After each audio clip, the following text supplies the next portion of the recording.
गतिर्भर्ता प्रभु साक्षी निवासा शरणम सुहृत प्रभापलय स्थानम निधानम बीजव्यम। भगवान क्या बोलते, मैं ही लक्ष्य, पालन करता, स्वामी, साक्षी, धाम, शरण स्थली तथा अन्य प्रिय मित्र हूँ। मैं सृष्टि तथा प्रलय, उनका आधार, आश्रय तथा अविनाशी बीज भी हूँ। भगवान अपने बारे में बता रहे हैं इधर पे, भगवान की क्या क्या विभूतियाँ हैं। इससे पहले उनने कितनी चीज़ें बताई थी 16वें में, उसमें भी उनने कर्म कांड में ही यज्ञ हूँ, पितरों को दिए जाने में तर्पण हूँ, औषधि हूँ, दिव्य धन हूँ, 8 चीज़ें बताई थी। और 17 में भी उनने 8 चीज़ बताई थी। अब इसमें क्या बता रहे हैं, 12 चीज़ें बता रहे हैं।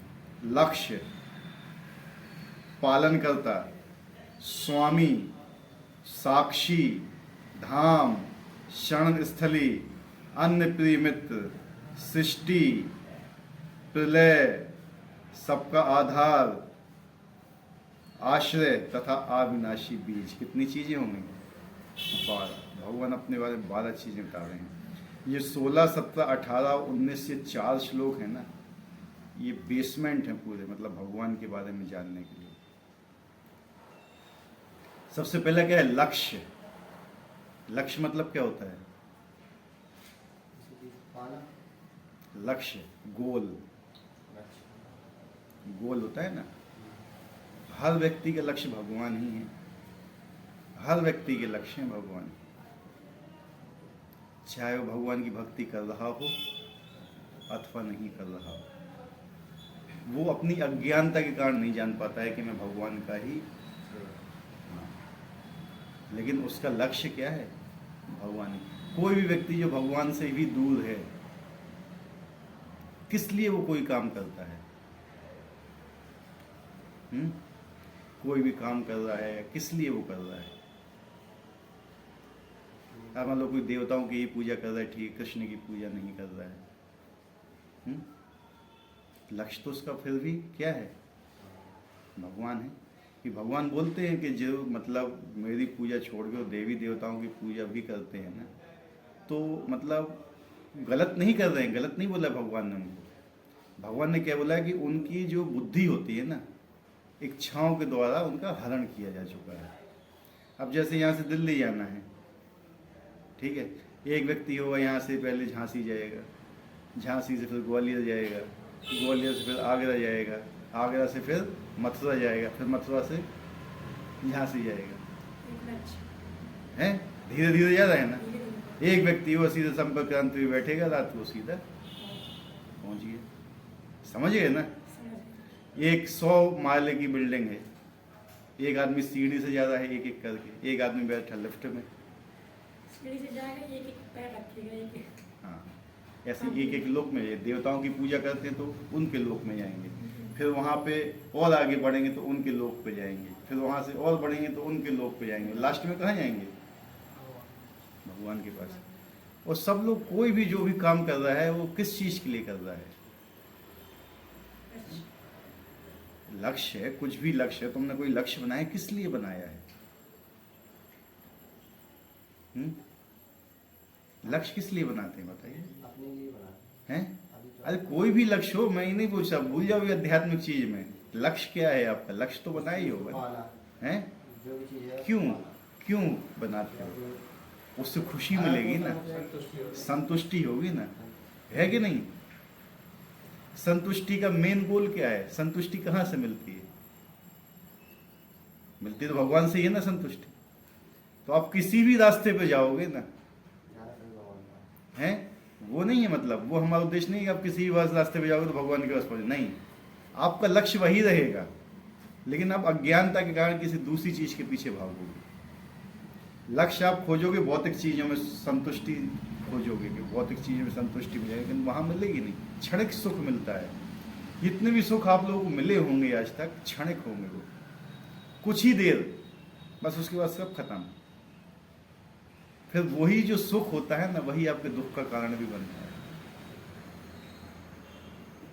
किसी लोग को दारू पीने में बहुत अच्छा लगता है, कितने देर का सुख रहता है, पता चलता है कि नाली में पड़े हुए हैं सुख, हैं, किसी चीज़ को सुट्टा मानने में है, किसी व्यक्ति को संभोग करने में सुख मिलता है। कितनी देर का सुख होता है? 2 मिनट, उसके बाद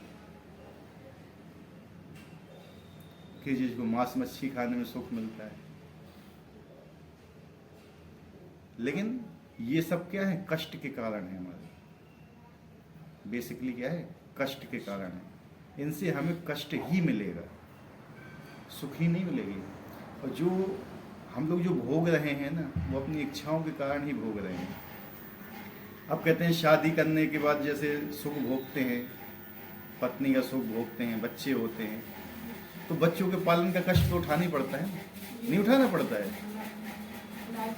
दायित्व होता है।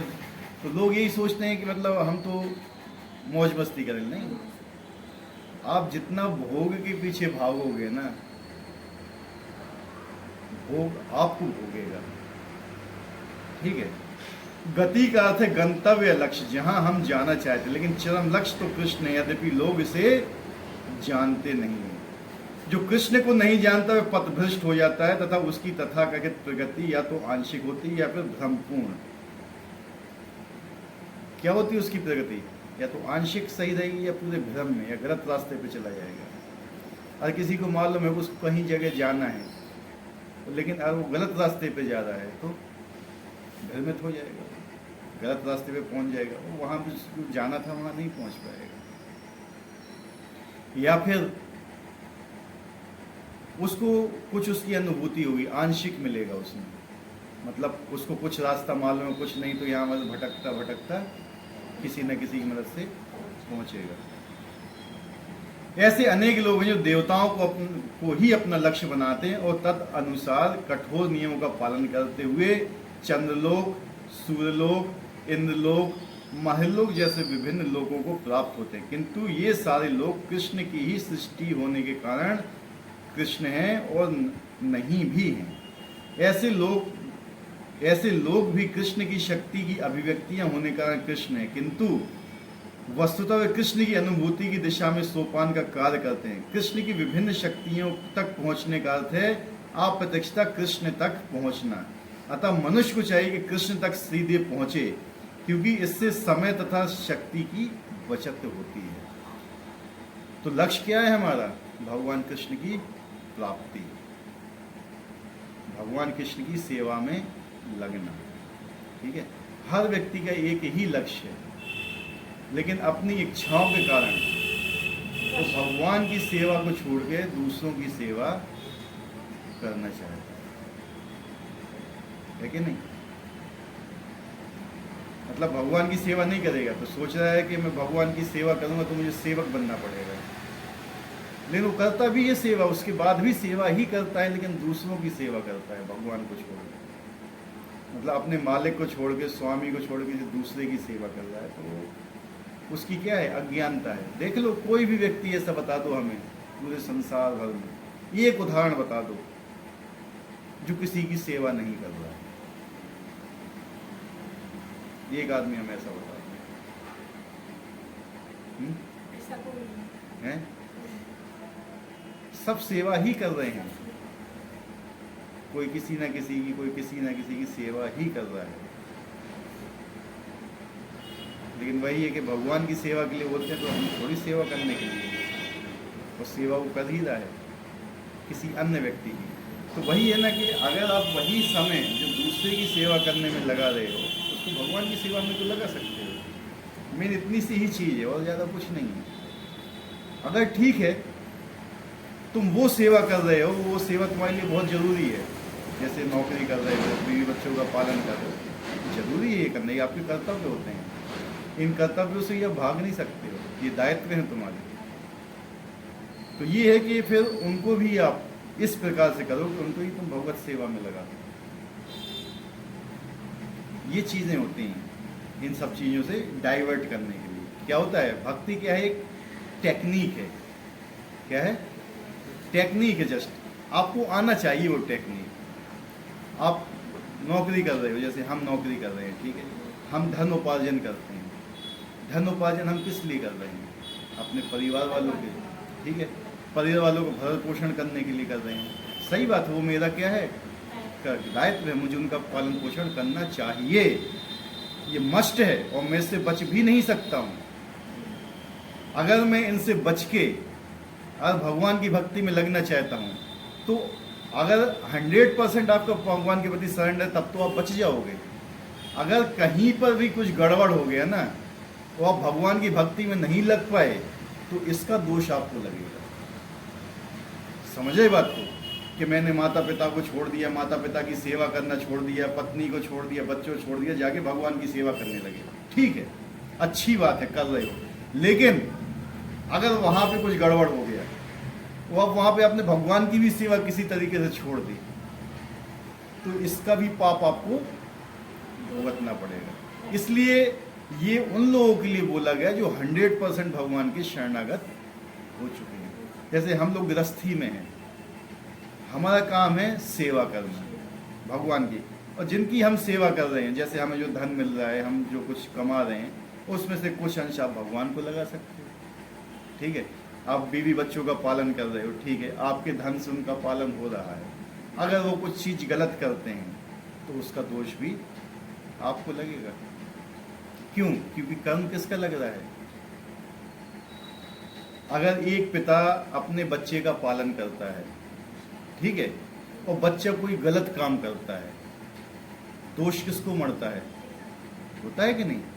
अगर शिष्य कहीं गलत जगह जाता है, एक गलत काम करता है, तो उसका दोष किसको लगता है? लगता है ना, सुनना पड़ता है उसको। शिक्षक अगर उनके बच्चे फेल हो जाते हैं एग्जाम में, तो किसके ऊपर दोष आता है?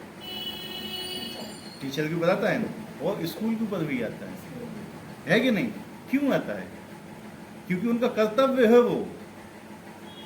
हमारा कर्तव्य मेरे बच्चों का पालन करना। अगर मेरे बच्चे गलत दिशा में जाते हैं, तो लोग किसको बोलेंगे? मुझे बोलेंगे। तो ये चीज़ बेसिकली समझने की है। ठीक है, हमारा उद्देश्य क्या है? कृष्ण को संतुष्ट करना। ठीक है, अगर हम अपने परिवार में रह के बच्चों का पालन करें, तो कम से कम इतना तो होना चाहिए कि बच्चों को हमें ये शिक्षा देना चाहिए। अगर वो लगते हैं भगवान की सेवा में, तो भी ठीक है, नहीं लगते हैं, लेकिन तुमने अपना कर्तव्य का पालन किया।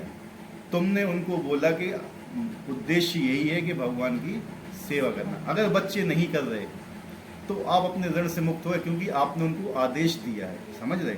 अब वो नहीं कर रहे हैं, वो फिर जैसे मर्जी तो उनकी है, मर्जी तो सबकी है, कोई कुछ भी करना चाहे, कोई किसी को मना नहीं करता है, लेकिन अगर वो नहीं कर रहे हैं बच्चे, तो दोष फिर आपको नहीं लगेगा, क्योंकि आपने उनको हर चीज़ बता दी है। और फिर भी वो गलत कर रहे हैं, तो फिर उनको दोष लगता है। इसलिए क्या है ना, परम चीज़ क्या है? भगवान की सेवा। और बच्चों को, बीवी को किसी न किसी तरह से आपको सेवा में लगाना चाहिए। अगर माला नहीं कर रहे हैं, ठीक है, तो कहीं ले जाओ, घुमाओ, किसी न किसी तरीके से एडजस्ट करो, क्योंकि आप अपने घर के मैनेजर हो, है कि नहीं? किसी न किसी तरीके से, इसलिए इतने पुराण बनाए गए हैं, इतने शास्त्र बनाए हैं, क्यों?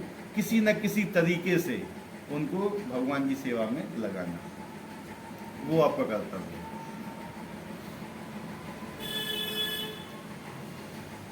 अतः मनुष्य को चाहिए कि सीधे कृष्ण तक पहुंचे, क्योंकि इससे समय तथा शक्ति की वजह से। उदाहरण, यदि किसी ऊंची इमारत की चोटी तक एलिवेटर लिफ्ट के द्वारा पहुंचने की सुविधा हो, तो फिर एक एक सीढ़ी करके ऊपर क्यों चढ़ा जाए? सब कुछ कृष्ण की शक्ति पर आश्रित है। कृष्ण की शरण लिए बिना किसी वस्तु का अस्तित्व नहीं हो सकता।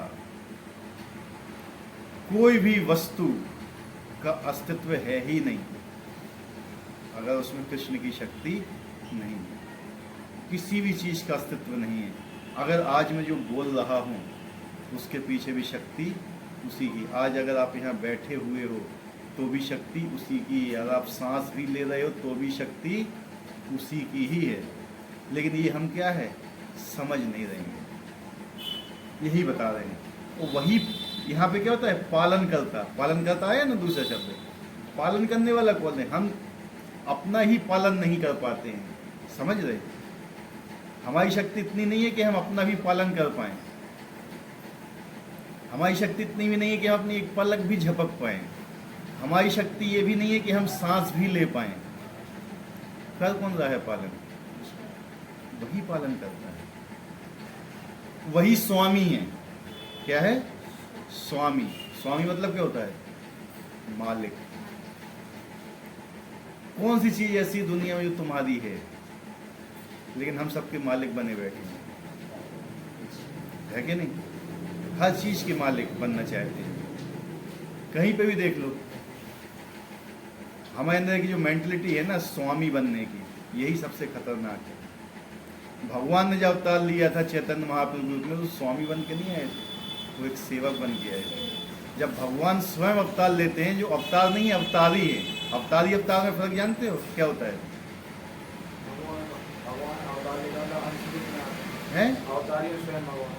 हाँ, अवतारी, वेरी गुड। जो अवतारी होते हैं वो स्वयं उतर के आते हैं। वो अवतार होते हैं, उनकी शक्ति उस समय जितनी जरूरत होती है उस हिसाब से वो आते हैं। तो चैतन्य महाप्रभु जो अवतारी हैं वो स्वयं आए एक सेवक के रूप में। वो सेवा करके उन्होंने दिखाया कि कैसे सेवा करना चाहिए। ठीक है, लेकिन जो आजकल ये तथाकथित लोग हैं वो सेवा से कतराते हैं, सेवा नहीं करना चाहिए। यही है। तो स्वामी कौन है? भगवान। और साक्षी कौन है? साक्षी मतलब क्या होता है?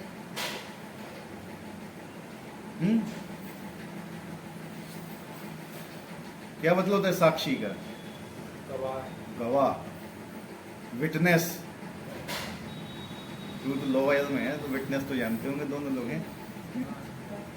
विटनेस, सबसे मेन विटनेस कौन है?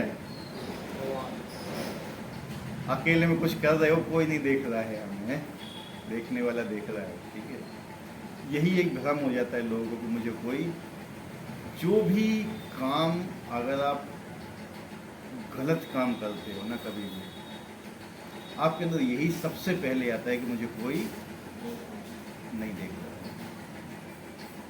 आता है कि नहीं? चलो कोई नहीं देख रहा है, ये काम कर लेते हैं। चलो कोई ये नहीं देख रहा है, वो काम कर लेते हैं। लेकिन वहाँ यही एक चीज़ भूल जाता है कि मुझे भगवान देख रहे हैं और मेरे हृदय में भी विराजमान है वो। और जो मेरे माइंड में ख्याल आ रहा है उसका पहले उनको पता चल चुका है कि इसके माइंड में क्या गेम चल रहा है, तो सब जानते हैं। और हम क्या करते हैं, ये हमारी जो मेंटलिटी है ना, ये खराब मेंटलिटी क्या है सबसे ज़्यादा? हम दुनिया को दिखाना चाहते हैं कि हम क्या हैं। समझ रहे? दुनिया को दिखाने से फायदा क्या है? एक चीज बताओ। हमें जिसको दिखाना है कि वास्तव में हम क्या हैं, हम उसको नहीं दिखाना चाहते। जो हमें जानता है, भगवान सब जानते हैं हमारे बारे में, हमें उनको दिखाना है कि हमारे अंदर क्या है असलियत। दीमक को जानते हो? दीमक, दीमक क्या होती है? हैं? क्या होती है दीमक?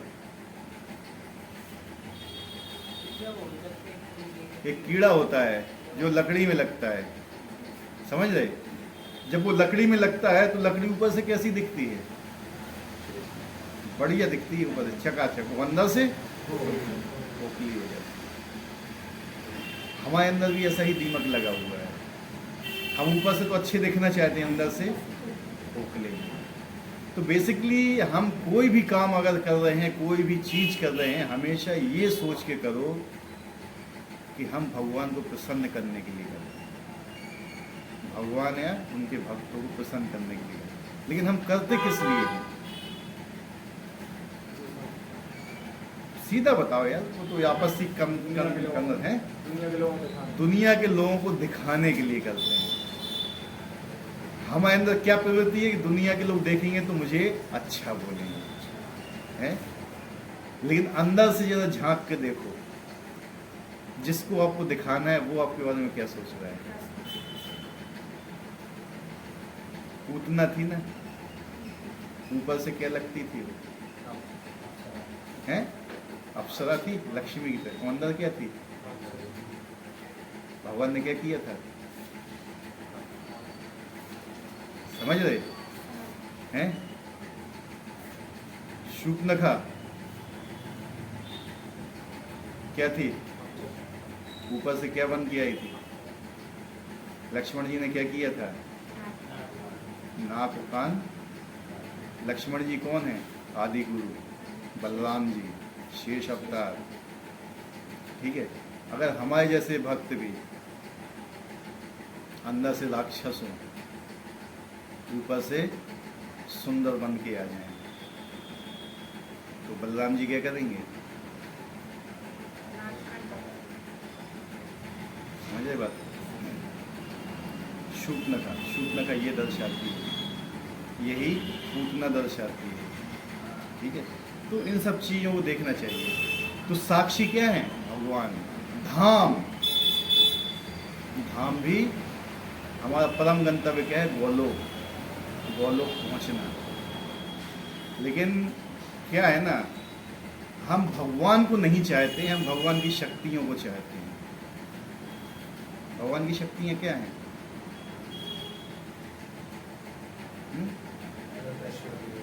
ऐश्वर्य, लक्ष्मी, यश, ये सब क्या है? भगवान की शक्तियाँ हैं। बहुत हैं शक्तियाँ भगवान की, अनंत शक्तियाँ, उसमें 6 प्रमुख हैं, ठीक है। हम इनको चाहते हैं। एक शक्ति क्या है? लक्ष्मी। कौन लक्ष्मी को नहीं चाहता? सब चाहते हैं, सब उसी के पीछे ही भाग रहे हैं, नहीं भाग रहे हैं? सब लक्ष्मी के पीछे ही भाग रहे हैं, लेकिन भगवान के पीछे नहीं। दुर्योधन और अर्जुन कहाँ गए थे? भगवान के पास, युद्ध के समय। पहले कौन पहुंचा था? दुर्योधन पहुंचा था ना। कहाँ जाके बैठा था? क्यों क्यों बैठा था? उसकी सेवा करने की इच्छा नहीं थी भगवान की।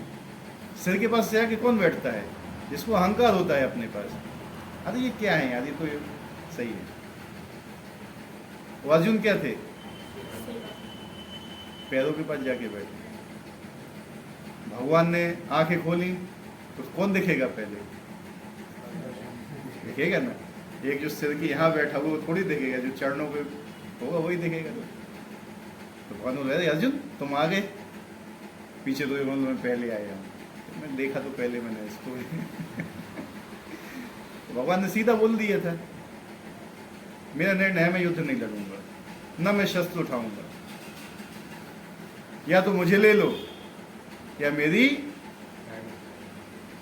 अक्षणी से, 2 अक्षणी सेना थी जो बहुत ताकतवर थी, बहुत ज्यादा शक्तिशाली। दुर्योधन ने क्या किया? भगवान को छोड़ दिया। और हम भी यही करते हैं, हम भगवान को छोड़ के भगवान के ऐश्वर्य लेना चाहते हैं। तो होता क्या है? ये चीज़ है, ये मतलब कॉमन चीज़ें हैं जो मतलब हर आदमी, ये कोई मतलब ऐसा ज़्यादा वो नहीं है। एक कॉमन जो कन्वर्सेशन है हमारा, कॉमन बातचीत है कि हमारी मेंटलिटी जाती है स्त्रियों के पीछे, हमारी मेंटलिटी जाती है धन के पीछे, हमारी मेंटलिटी जाती है ऐश्वर्य के पीछे, नाम के पीछे। अगर आपको पूरे संसार का धन दे दिया जाए, पूरे संसार का ऐश्वर्य दे दिया जाए, पूरे संसार की सारी स्त्रियां आपको दे दी हैं, क्या आप संतुष्ट हो पाओगे? समझ रहे ना? नहीं हो पाओगे। आप जितना लोभ होता है ना, इतना खतरनाक होता है ना, इसी में आदमी फंस जाता है, लोभ के चक्कर में। ये लोभ से होता है। काम, क्रोध, लोभ, मोह, मद, मत्सर, 6 चीजें बड़ी खतरनाक हैं। इन्हीं को हमें जीतना पड़ता है मेनली। और अपनी शक्ति से आप इनको जीत भी नहीं पाओगे कभी लाइफ में। जहाँ पे आदमी ये सोचता है कि मैं अपनी शक्ति से जीत लूँगा, नहीं जीत सकता है। जितना भी ट्राई कर लेना, इन सब चीज़ों से नहीं बच पाओगे। इनके लिए आपको शरण लेना पड़ेगी जिनके ये सेवक हैं।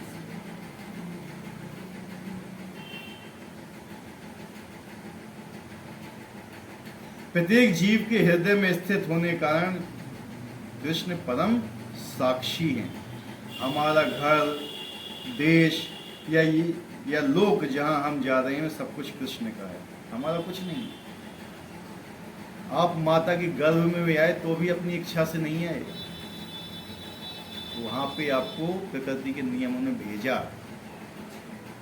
जब तक ये मनुष्य शरीर आपको मिला हुआ है तब तक आपके अंदर केवल उतना ही समय दिया गया है कि इतना समय है आपके पास, इसका सदुपयोग करो और भगवान की सेवा में आओ। एक बार ये शरीर चला गया आपके हाथ से तो फिर सारी चीजें आप नहीं करोगे, फिर आपसे करवाया जाएगा। करवाया तो अभी भी ज़्यादा है आपसे, लेकिन हम क्या समझते हैं कि मैं कर रहा हूँ, अभी भी करवाया जा रहा है। क्या है, आपकी इच्छाएं होती हैं, भगवान आपकी समस्त इच्छाएं पूरी करते हैं, ठीक है। और सबसे बड़ा जो होता है ना सुख, आश्रित होने में होता है। आश्रित मतलब क्या होता है, किसी के अंडर में, किसी की बात मानना, बात मान के चलना। लोग कहते हैं हम भगवान की बात नहीं मानेंगे, होते हैं ना ये क्या होता है, बात मानना होता है प्रेम का लक्षण। बच्चा बहुत खुश होता है जब पिता की इच्छा के अनुसार चलता है? जब पिता की इच्छा के अनुसार नहीं चलता है तो पिता उसको कंट्रोल करता है। बच्चा है, बुक खोले हुए है, वो अंदर मोबाइल देख रहा है, तो माँ कुछ नहीं बोली, सीधा एक झापड़ मार देगी। क्या करेगी? मार देगी सीधा। वो क्या करेगा, अपने आप सब समझ जाएगा और सीधा मोबाइल अलग रख देगा और बुक खोल लेगा, है कि नहीं? ऐसे भगवान भी हमारे साथ करते हैं। पति भी पत्नी की बात मानता है, नहीं मानता है? यहाँ कौन है मेरे अलावा शादीशुदा? आप ही है। अच्छा लगता है ना पत्नी की बात मानते हुए? बताइए, नहीं लगता हो तो मुझे बताओ। खुशी मिलती है? नहीं, मैक्सिमम मैं बता रहा हूँ, अगर पत्नी भी हस्बैंड की बात मानती है उसे खुशी लगती है कि हाँ मैं कंट्रोल हूँ, मुझे इनकी बात मानना चाहिए, मिलती है ना खुशी? तो वही खुशी अगर हमें भगवान की बात मानने में मिले तो बात तो मानना ही है। पत्नी कुछ बोलेगी तो हाँ भाई मान लेती, आज मुझे घुमाने ले चलो, ठीक है चलो घूमने चलते हैं, है कि नहीं? आज मुझे यहाँ खाना खाना है, वहाँ खाना है, ये मूवी देखना, वो मूवी देखना। लड़का क्या है? कंट्रोल है। गर्लफ्रेंड बोलती है कि मुझे यहाँ जाना है घूमने के लिए, मना करेगा कभी? हैं? नहीं करेगा ना। और भगवान बोलेंगे तो तुरंत मना कर देगा। क्यों? प्रेम है ही नहीं, ठीक है। तो कंट्रोल होने में जो आनंद आता है ना भगवान के, और भगवान कंट्रोल कर देते हैं। और हम क्या सोचते हैं कि हम अपने आप कर रहे हैं। कोई सी भी चीज़ आप अपने आप नहीं कर रहे हो। जब तक आप 3 गुणों के अंदर हो, आपसे हर चीज़ करवाई जा रही है, वो भी आपकी इच्छा के अनुसार। जो चीज़ आप आज यहाँ भी बैठे हुए तो वो आपकी कभी ना कभी इच्छा होगी, जिसको भगवान आज पूरा कर रहे हैं। कोई ना कोई भी व्यक्ति जो काम कर रहा है उसकी इच्छा के अनुसार ही हो रहा है वो काम। भगवान क्या है, उसकी इच्छा को पूरा कर रहे हैं। भगवान किसी की इच्छा का विरोध नहीं करते हैं कि तुमने इच्छा की, तुम्हें ऐसा नहीं करना है, नहीं। भगवान कहते हैं करो, जो तुम्हारी इच्छा है उसका पूरा करो। भगवान हमारी समस्त इच्छाएं पूरी करते हैं, लेकिन बताते भी हैं कि ये करना सही है, ये करना गलत है। अब वो तुम्हारे ऊपर है।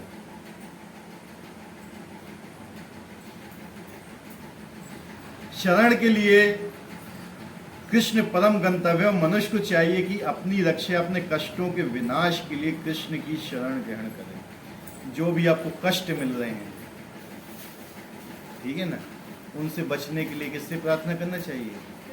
कृष्ण से, भगवान से प्रार्थना करनी चाहिए। आप अपने कष्टों से नहीं बच सकते, क्योंकि आपके कर्म इतने खराब हैं हमारे कि हम अपने कर्मों से भी नहीं बच पाते हैं। जो भी आज हम अपने कष्ट भोगते हैं ना, कर्मों के ही कारण भोगते हैं।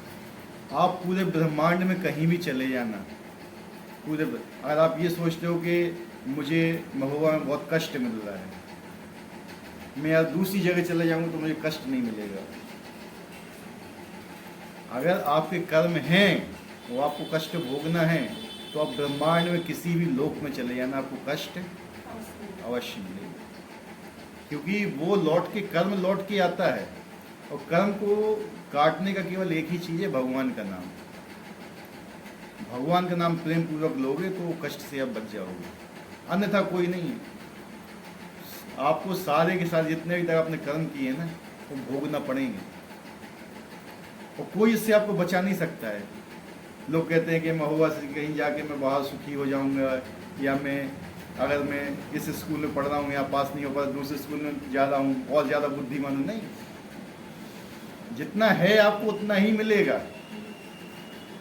अगर आपके जीवन में है कि आपको 1 लाख रसगुल्ले खाना है, आपको लिमिट बनी हुई है 1 लाख रसगुल्ले खाने की, तो आप उससे ज़्यादा नहीं खा सकते। अगर उससे ज़्यादा खाओगे ना तो रिएक्शन हो जाएगा, डायबिटीज़ हो जाएगी। जैसे लोग हैं, जैसे हमारे सबके उसमें रहता है लाइफ में कि इसको इतना ये काम करना है, उससे ज़्यादा करेगा ना। अगर लिखा हुआ है कि आपको अपनी जीवन में 10,000 किलोमीटर पैदल चलना है, आप बैठे रहे जिंदगी में, बैठे रहे बैठे रहे बैठे रहे बैठे रहे बैठे रहे, एक दिन डॉक्टर क्या बोलेगा, मॉर्निंग वॉक स्टार्ट कर दो, ठीक है। और आप ज़्यादा चल रहे, आपके घुटने बोल जाएंगे, डॉक्टर क्या कहेगा, बैठो। जितना आपके लाइफ में है उतना आपको मिलना है। आपकी सांसें भी गिनी हुई हैं, जो भगवान की दी हुई गिनी हुई सांसें हैं आपकी। लाइफ एज से नहीं होती है, सांसों से होती है। आपकी कितनी सांसें हैं, ठीक है। जिस दिन वो सांस खत्म हो गई, खत्म किया, वो लाइफ हो गई। इसलिए योगी लोग क्या कहते हैं, अपनी सांस को रोक लेते हैं। क्या करते हैं, हाँ, सांस को रोक लेते हैं कि ठीक है, मैं सांस को रोकने का वो अभ्यास करते हैं। और ऐसे ऐसे योगी हैं जो हजारों वर्षों तक सांस रोके रहते हैं। उम्र तो लंबी हो जाएगी, लेकिन जरूरी नहीं है कि आप भगवत धाम पहुंचोगे। लोग प्रैक्टिस करते हैं सांस को रोकने के लिए, प्राणायाम से रोक लेते हैं। किसी ने 1 साल के लिए रोक ली, फिर दूसरी सांस ली। सांस के ऊपर जिंदगी रहती है। तो जो भोग का जीवन होता है ना, उसमें क्या होती है ना, जब भी हम भोग करते हैं तो हमारी सांसों की स्पीड क्या होती है, बढ़ जाती है। लाइफ कम हो जाती है। हमारी लाइफ है सांसों के ऊपर आश्रित, तो ये भी हमें समझना चाहिए। हम चाहे जहां भी शरण ले, हमें जानना चाहिए कि हमारा आश्रय कोई जीवित शक्ति होना चाहिए। कृष्ण परम जीव हैं, क्योंकि कृष्ण हमारी उत्पत्ति के कारण है या हमारे परम पिता हैं, अतः उनसे बढ़कर ना तो कोई मित्र हो सकता है, ना कोई शुभ चिंतक, कोई नहीं हो सकता है। कृष्ण से बड़ा शुभ चिंतक कोई नहीं हो सकता है। इस दुनिया के जितने भी तुम्हारे मित्र हैं, जितने भी शुभ चिंतक, जितने भी रिश्तेदार हैं, उनका लास्ट गंतव्य कहाँ तक होता है, कहाँ तक होता है लास्ट गंतव्य? कब तक तुम्हारे साथ रहते हैं? शमशान घाट तक। ऐसा कि तुम्हारी बीवी भी शमशान घाट नहीं जाएगी तुम्हारे साथ। समझ रहे ना? सबसे क्लोज पार्टनर होता है लाइफ का, कौन होती है? वो भी आपके साथ शमशान घाट नहीं जाती। उससे आगे कोई नहीं जाता है, उससे आगे भगवान आपके साथ जाते हैं। ठीक है, ये आदमी को ध्यान रखना चाहिए व्यक्ति को। कोई भी स्त्री या पुरुष चाहे एक दूसरे जितना भी प्रेम करता हो और उसका शरीर छूट जाता है, क्या बोलेगी स्त्री? पत्नी क्या बोलेगी? यही रहने दो इसको, क्या बोलेगी? हैं? व्यवस्था करो, नहीं तो बदबू मानने लगेगा, है कि नहीं? वैसे ही मनुष्य भी, पुरुष भी यही करेगा कि ठीक है इसको ले जाओ। तो वास्तव में किससे प्रेम करती थी? जो हमारे अंदर थी चीज। क्या बोलते हैं मृत्यु के समय? नहीं नहीं नहीं, वो तो बाद की बात है। मर नहीं गया, चला गया। वो तो यही है। कौन चला गया है? क्या चला गया? वो कहते हुए आज चले गए। आज वो मतलब क्या हुआ? कौन चले गए? वो तो वहीं बैठे हुए हैं यार, वहीं लेटे हुए हैं। कौन चला गया? शरीर चला गया, आत्मा गई है, वो शरीर नहीं गया है, उसकी चेतना चली गई है। तो ये चीज ध्यान में रखना चाहिए। एक और मिसकंसेप्ट आता है, क्षत्रिय का लड़का क्षत्रिय होगा, ब्राह्मण का लड़का ब्राह्मण होगा, वैश्य का लड़का वैश्य होगा, शूद्र का लड़का शूद्र होगा। किससे नापते हैं? शरीर से ना। जब अगर ब्राह्मण का लड़का अपने पिता की अग्नि देता है और आप शरीर से मांगते हो, तो क्या वो ब्रह्म हत्या नहीं होगी? बताइए हमें। नहीं होगी। जब सिर भंजन करता है, अगर आप शरीर से मानते हो तो आपको ब्रह्म हत्या लगी, फिर अपने पिता की हत्या करने का पाप लगा आपको। क्या चीज होती है जो आज मिसकंसेप्शन फैला हुआ है? ठीक है, जब भी कोई बच्चा पैदा होता है तो बहुत से कीड़े भी निकलते हैं उसके साथ। हमारे भक्ति सरस्वती ठाकुर महाराज ने बोला था, बहुत से कीड़े निकलते हैं छोटे मोटे। तो क्या वो सारे कीड़े क्षत्रिय होते हैं, ब्राह्मण होते हैं? वो भी मरते हैं, उससे ब्रह्म हत्या लगती है, या क्षत्रियों की हत्या, वैश्यों की हत्या, शूद्रों की हत्या। वास्तव में वर्ण होते हैं, जातियां किसने बनाई है? भगवान ने नहीं बनाई। तो बहुत सी चीजें हैं जो समाज में मिसकंसेप्शन फैला, वो आप लोगों की है, वो जिम्मेदारी है उनको सही करना।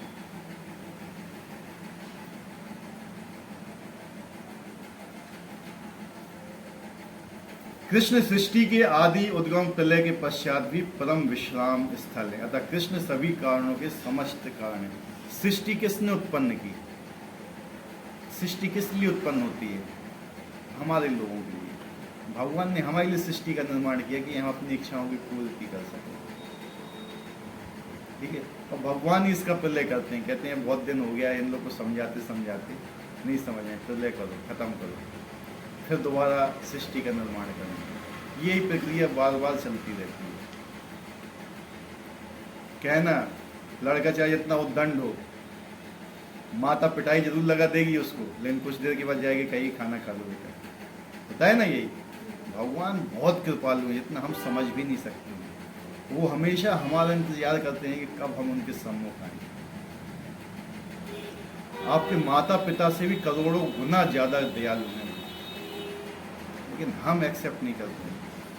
भगवान बहुत ज्यादा। सोचो कि आपका पालन किस किस तरीके से नहीं कर रहे हैं। हर तरीके से हर चीज दी है उनने हमें। दुनिया में हमें भेजने से पहले ही उनने हमारे भोजन का निर्माण कर दिया। हर चीज तो दे रहे हैं, क्या नहीं दे रहे हैं बताइए हमें? हर चीज। सुबह हमारे लिए सूरज उगा रहे हैं, शाम को अस्त कर रहे हैं, रात्रि हो तुम सो, रात्रि के समय है कि नहीं? रात को रोशनी हो तो चंद्रमा भी निकलता है, गर्मी आती है, सर्दी आती है, बारिश आती है, सब ला के दे रहे हैं हर चीज। लेकिन हमारा क्या भगवान के प्रति वो होता है?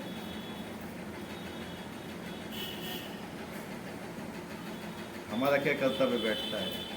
ये भी एक ड्यूटी है हमारी। भक्त बनने से पहले कर्तव्य परायण बनो। भक्त तो बहुत आगे की बात है। हमें अपनी ड्यूटी को फॉलो करना चाहिए। अभी जैसे हम सोचते हैं कि हम भक्त बन गए, हम किसी लायक नहीं हैं। सबसे पहले अपनी ड्यूटी फॉलो करो। आपके माता पिता के प्रति क्या कर्तव्य है? ठीक है, जब आप इन छोटे लेवल से आओगे ना, तो आपको पता चलेगा भगवान के प्रति क्या कर्तव्य है। आप सीधा भगवान की सेवा में लग जाते हो। माता पिता को भूलने की नहीं, उनको कोई आदर नहीं करते हो, किसी का भी आदर। कम से कम इतना तो समझो कि हमें माता पिता का आदर करना चाहिए, हमारे भाई बहन है, क्या हैं ये, तो साथ में भगवान का भी। जब तक कर्तव्य नहीं समझोगे, ये ड्यूटी है। जो हम नाम जाप करते हैं ना, नाम जाप किस लिए करते हो आप? हैं?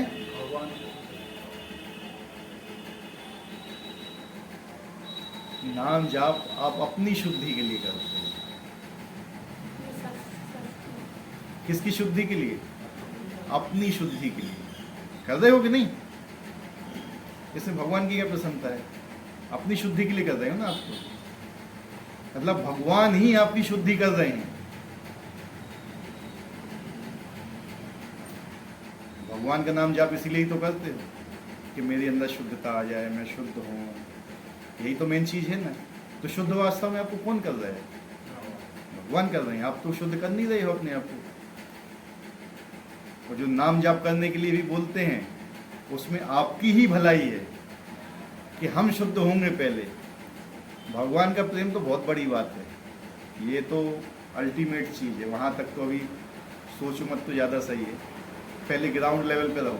हमें क्या है ना, पहले हमें अपनी क्षमता देखना चाहिए कि हम क्या हैं। जो एक साधारण व्यक्ति होता है ना, उसको सबसे पहले अपनी क्षमता देखना चाहिए, वो क्या कर सकता है, क्या उसकी स्थिति है। हम अपने आप को बहुत बड़ी चीज़ समझ लेते हैं, जबकि हम किसी भी लायक नहीं होते हैं। तो जिस लायक हैं कम से कम उतना करो, क्योंकि सबसे पहले ये समझो कि हम बंधे हुए हैं। आप प्रकृति के नियम में बंधे हुए हो और उससे आपको पहले क्या होना है, छूटना है। और आप अपनी शक्ति से छूट नहीं सकते। सबसे पहली बात ये मान के चलो, अगर आप 3 गुणों के अंदर नहीं बंधे होते तो सर्दियों में स्वेटर नहीं पहनोगे, गर्मियों में आप एसी या कूलर नहीं चलाओगे, बरसात में आपको छाते की जरूरत नहीं पड़ेगी। आप बंधे हुए हो, आपको करना पड़ेगा। आपको भूख लगेगी खाना खाने के लिए, खाना पड़ेगा आपको। आपको पेट साफ करने जाना पड़ेगा, आपको सोना पड़ेगा। आप नहीं बच सकते उन चीजों से। क्यों? आप प्रकृति के अंडर में हो। आप जिस समाज में हो उसके हिसाब से आपको चलना पड़ेगा। आप गृहस्थ जीवन में हो, उसके हिसाब से चलना आपको पड़ेगा। आप अपने हिसाब से नहीं कर सकते हो। तो ये सब नियम है, लेकिन इन्हीं चीजों का पालन करते हुए, इन्हीं कर्तव्यों का पालन करते हुए भी आपको आगे बढ़ना है। वो होती है भक्ति की लाइन, वो होती है एक सेंस जहां आप लगाते हो कि मैं ये सब काम भी करूं और मेरा अल्टीमेट काम क्या है, भगवान की सेवा करना। तो जो व्यक्ति अपने यहाँ के कामों को पूरा करते हुए साथ साथ भगवान की सेवा भी करता है, भगवान उसको कहते हैं कि ये व्यक्ति अच्छा है। भगवान जितनी भी आए, भगवान स्वयं जब चैतन्य महाप्रभु के रूप में आए थे, उनने भी अपने माता पिता का श्राद्ध किया था। भगवान रामचंद्र जी ने भी श्राद्ध किया था कि नहीं? बलदेव जी भी श्राद्ध करने गए थे, सब गए थे। तो लेकिन हम भक्त हो जाते तो हम क्या समझ लेते हैं अपने आप को? अब तो हम सब गुणों से, हमें इन सब चीज से मतलब नहीं है, सोचते हैं लोग ऐसा। तो इन सब चीजों से भागना नहीं चाहिए। अपने कर्तव्य करिए और समय निकालिए ईश्वर के लिए। और उनके लिए समय नहीं निकालोगे तो फिर दोष लगेगा, क्योंकि माता पिता किसने दिए आपको? जिनके द्वारा आप आए हुए हो, उन्हीं के दिए हुए हैं ना। भाई बहन किसने दिए? अपनी मर्जी से भाई बहन चुन के आए थे क्या? या अपनी मर्जी से माता पिता चुना था आपने? नहीं ना। हाँ, मित्र आप अपनी मर्जी से जरूर चुनते हो, लेकिन भाई बहन, माता पिता, रिश्तेदार किसने दिए हैं आपको? भगवान ने। वही प्रकृति के नियमों के अनुसार मिलेंगे। अगर जो ये आपको कष्ट भी देते हैं ना, माता पिता या इनसे कष्ट मिलता है, वो भी आपका प्रारब्ध है। बोलते हैं जो पुत्र कुपुत्र होता है ना, आपका पुराने जन्म का शत्रु होता है, वो आपसे भंजाता है यहाँ पे आके। इसलिए ज़्यादा व्यथा नहीं करना चाहिए। आपको ये समझ चाहिए कि मैंने कुछ इसके साथ गलत किया होगा तो आज मुझे उसका फल मिल रहा है। लेकिन हम क्या करते हैं? हम उसका रिस्पॉन्स करते हैं। फिर क्या करते हैं? तो जो कर्म कट रहा था ना, वो कटता नहीं है फिर वो वैसे ही का वैसा रहता है या फिर बढ़ जाएगा। तो हमें क्या करना चाहिए? झेल लेना चाहिए। क्या करना चाहिए? झेल लेना चाहिए। भगवान से शक्ति मानना चाहिए झेलने की।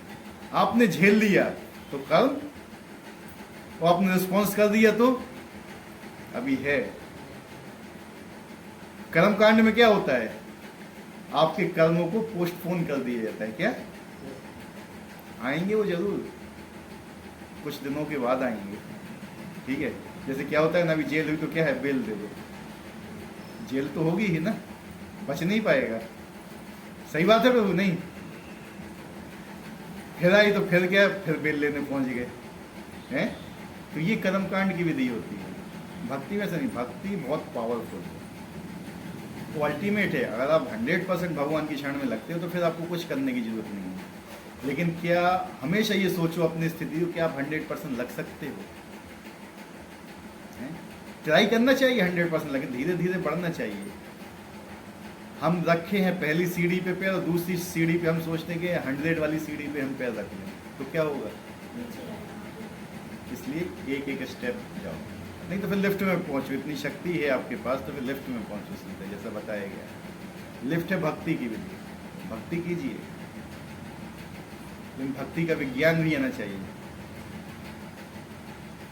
भक्ति को कभी ऐसा मत समझ लेना कि ये सब छोटी मोटी चीज़ है, ये सब दिखावे की चीज़ है। नहीं, भक्ति आती है हृदय के अंदर से, तो ये प्रारब्ध से नहीं आती है, ये कृपा से आती है।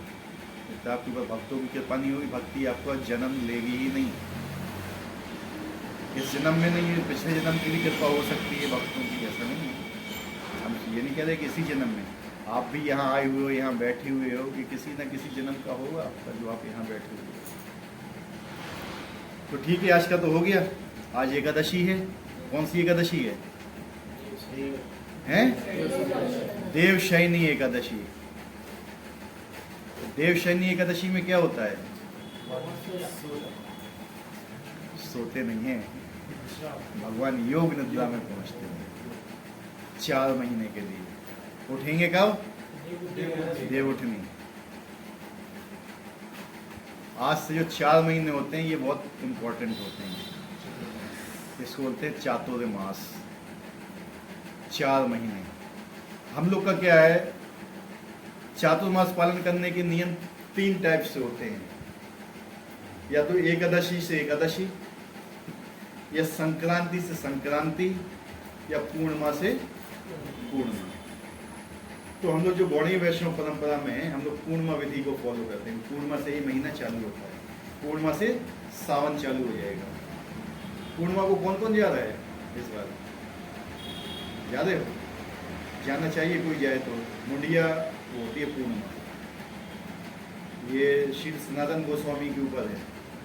श्री सनातन गोस्वामी पूरे उसकी परिक्रमा लगाते थे गोवर्धन पर्वत। तो श्री सनातन गोस्वामी इतने सम्मानित थे ब्रज के अंदर कि उनके सम्मान में आज तक लोग मुंडन करके पूरे गिरिराज की परिक्रमा लगाते हैं। इसको मुंडिया पूर्णिमा हो गया था। बहुत पावरफुल है ये, बहुत भीड़ लगती है वहाँ पर। उसी से ही क्या स्टार्ट होगा हमारा चातुर्मास। पहले महीने में हम क्या नहीं खाते हैं? हरी पत्तेदार सब्जियां, हरी सब्जियां नहीं, हरे पत्तेदार सब्जियां। दूसरे महीने में दही। पूर्णिमा सिस्टम से बता रहा हूँ। सावन में हरी पत्तेदार सब्जियां नहीं खाएंगे। सावन के बाद भादो या अश्विन क्या बोलते हैं उसको, भाद्रपद, उसमें दही नहीं खाते हैं। उसके बाद अश्विन कुंवार का महीना, उसमें दूध नहीं लेंगे। और लास्ट में क्या आता है? कार्तिक, उसमें उड़द की दाल नहीं लेते हैं। ये हमारे लिए सरल नियम बताया गया है शील प्रभुपाद जी की तरफ से। इसमें नियम तो बहुत हैं चातुर्मास में, लेकिन हमें बोला है कि आप इतना ही पालन कीजिए। ये साइंटिफिक भी हैं और हमारे हेल्थ के लिए भी अच्छे हैं। इसमें आध्यात्मिक उन्नति भी होती है। 4 महीने के व्रत होते हैं ये हमारे। तो वो चालू होगा पूर्णिमा से। बहुत से लोग आज से भी मनाते हैं। हम लोग पूर्णिमा से चालू करेंगे तो हमारा कार्तिक पूर्णिमा तक जाएगा। जो आज से देवशयनी एकादशी से करेंगे उनका देवउठनी एकादशी तक जाएगा। जो संक्रांति से करेंगे उनका उस संक्रांति तक जाएगा। तो ये सब नियम होते हैं चातुर्मास के। कोई क्वेश्चन है तो पूछ सकते हैं।